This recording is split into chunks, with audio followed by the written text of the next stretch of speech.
Today we're going to give our consumer value rating for Repatha. If you've never seen one of our videos before, our consumer value rating is based on two things. How good is this drug compared to other options, and how much is it going to cost you compared to other options? And the reason we do this is to hopefully give you kind of a lay of the land, so to speak. That way, when you have a conversation with your healthcare provider, you're trying to make a decision, based on your options at the insurance, you kind of know what's out there, and that way you can find that happy intersection between, your health and your budget. So without further ado, we'll get into the Repatha. So how good is Repatha? Well, that's a very simple question to answer. It's nothing short of excellent. This is for several reasons. Number one, it has an extremely powerful LDL lowering effect. In clinical trials, it has been shown in combination with statin therapy to reduce cholesterol by more than 50% easily, on average by 60 some odd percent. And that is a tremendous lowering effect compared to other drugs that are available. There hasn't been a cholesterol drug that's come out with that strong of an effect since the advent of statins.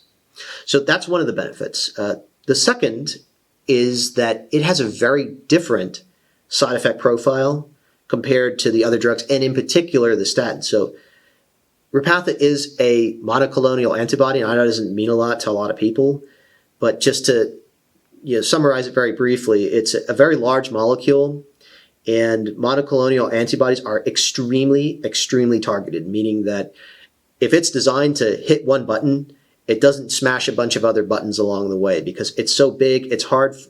Simply by the design of the monoclonal antibody, again, not trying to get into too much detail, it's very hard for it to activate other things unintentionally.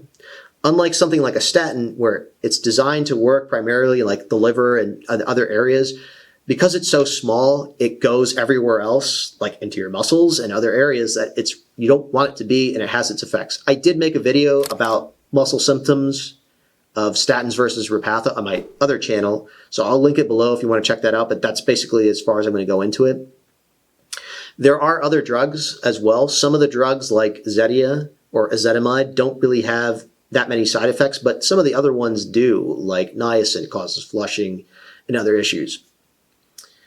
So while we're on the topic of the other alternatives, there are a lot of other alternatives for cholesterol.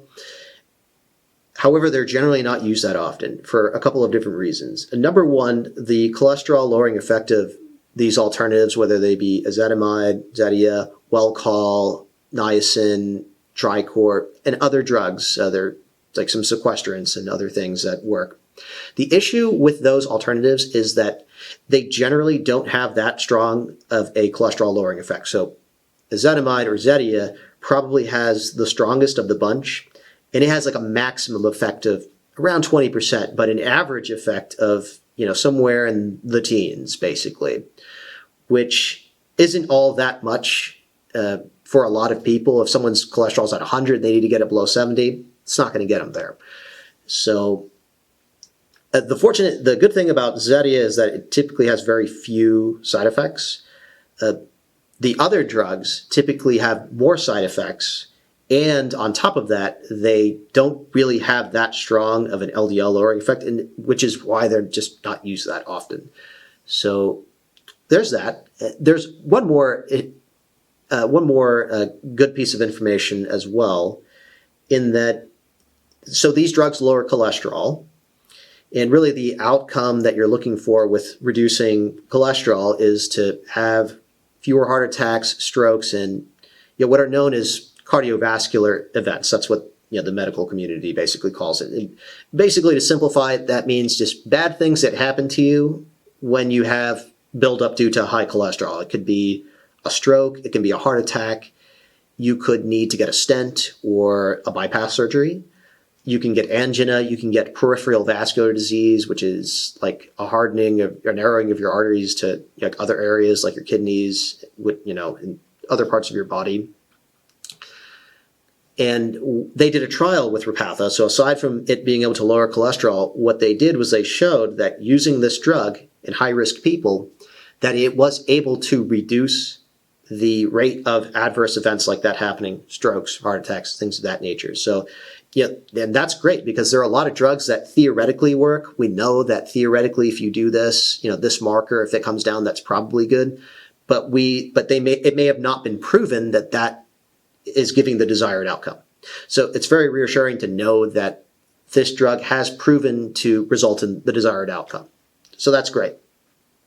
So the only real alternative that we haven't spoken about, and realistically is the only alternative that you're probably going to be looking at for now. There are a couple of drugs that are coming out very shortly, but I'll mention that later. The only other real option is Praluent, which is also a PCSK9 inhibitor like Repatha, which means they work exactly the same way to get their effect. And so how does Repatha compare against Praluent? Well, they're more or less exactly the same. They're not exactly the same, but very, very close. They lower cholesterol by a comparable amount. And Praluent also did another trial similar to Repatha's and showed that it was comparable. It also reduced cardiovascular events in their trial. So are there any real differences between these drugs? Well, if we look into the guidelines that are put out there are a lot of guidelines put out for cholesterol. We look into the guidelines based on the cardiology guidelines, endocrinology guidelines, and lipidology guidelines. Basically they say there's no real reason to believe that there's any difference amongst these drugs. I don't believe there are any plans to study these drugs head to head. They have a similar cholesterol lowering effect. They both, shown that they reduce events. I don't think that at any point there's going to be a realistic answer to that question if one is better than the other. More than likely there's never going to be that answer. But basically all these guidelines recommend them the same. They don't really favor one or the other. There's not really any reason to believe one would be better than the other based on the information that is currently available. The only difference I would say is that Praluent has a lower strength available. So if someone were to have adverse effects on Repatha for whatever reason, there is a lower strength option available there. What about the financials of this drug? A lot of you may have heard rumors that this drug, while it is very effective, is outlandishly priced to the point where no one could afford it. And that was somewhat true for other people years ago. It was never a problem for our organization. We were able to get tier exceptions and all kinds of stuff knocked through without too much problem. But the average office and average person did run into a lot of problems. There were ways to reduce a price, but it was far more complicated than it is today. So today it is easily the most affordable brand name option for sure. And often the price is even less than generics. So why is that? So what are the options first? So, well, we've got the generic options and we have Praluent. So generic options, obviously those are inexpensive. They should be less than $20 unless you're being ripped off by your insurance company, which is fairly common, but give us a call if that's the case and we'll get that taken care of for you.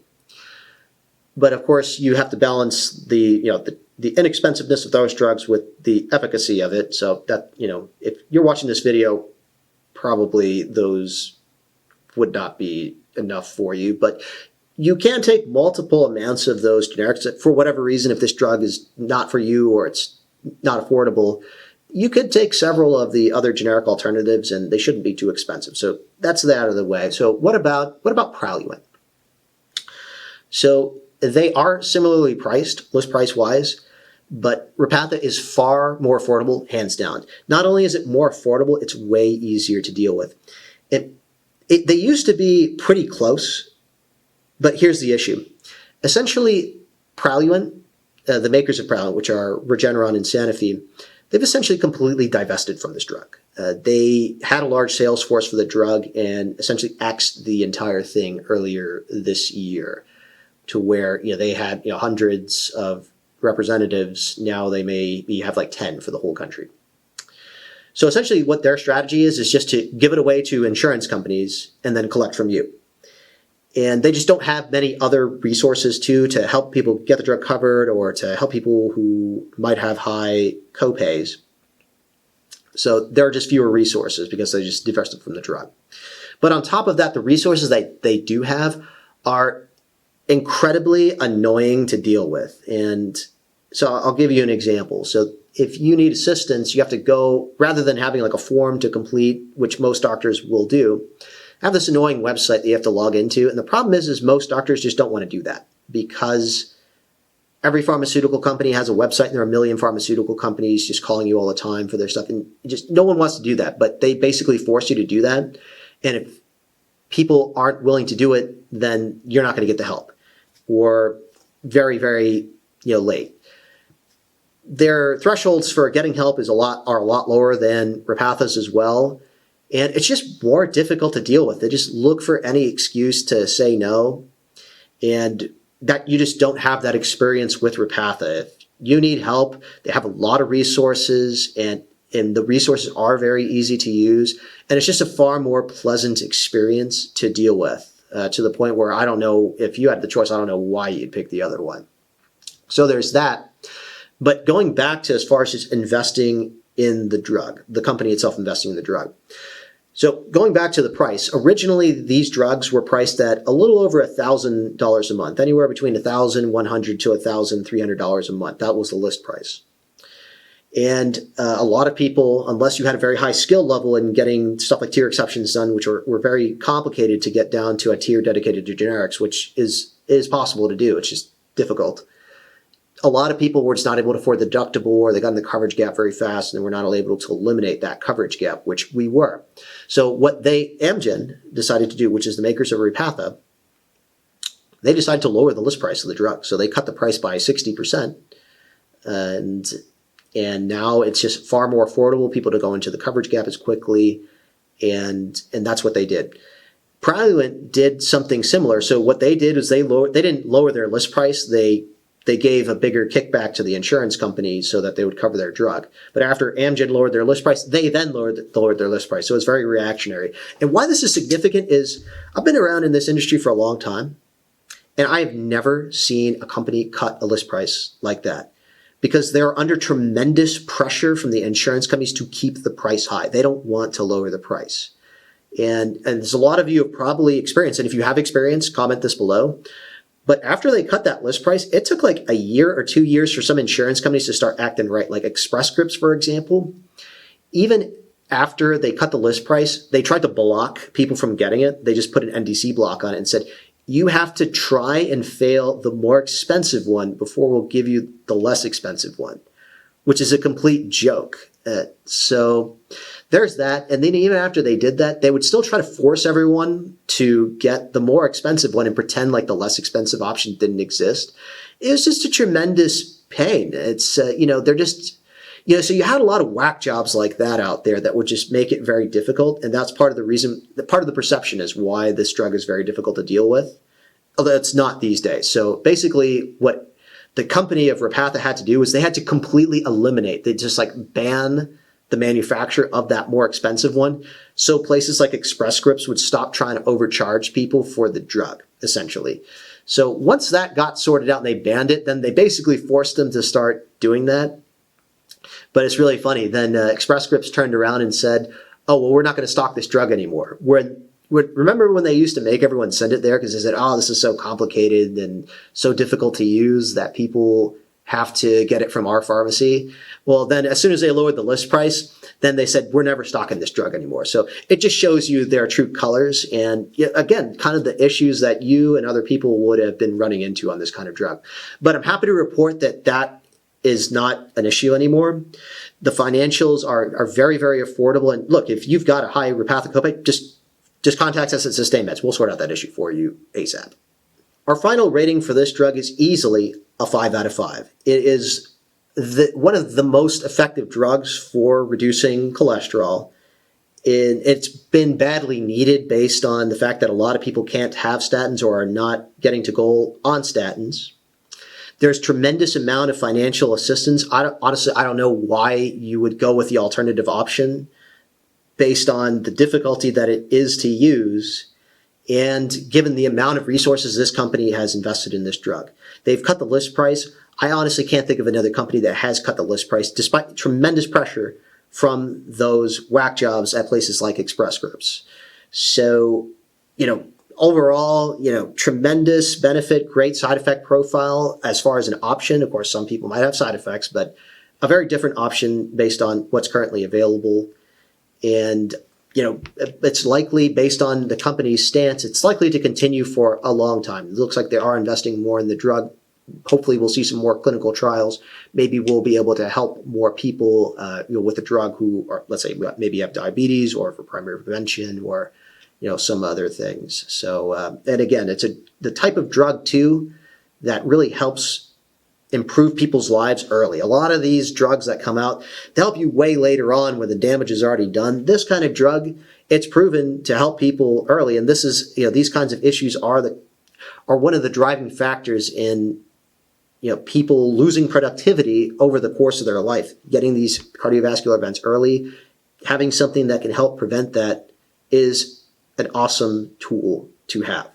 So hope you found this video helpful. Again, these ratings are subject to change based on new discoveries or changes in price, things of that nature. But if you have any additional questions, leave them below. And remember, if there's any cost issue that we can sort out for you, contact us at Sustain Meds and we'll see what we can do to help you.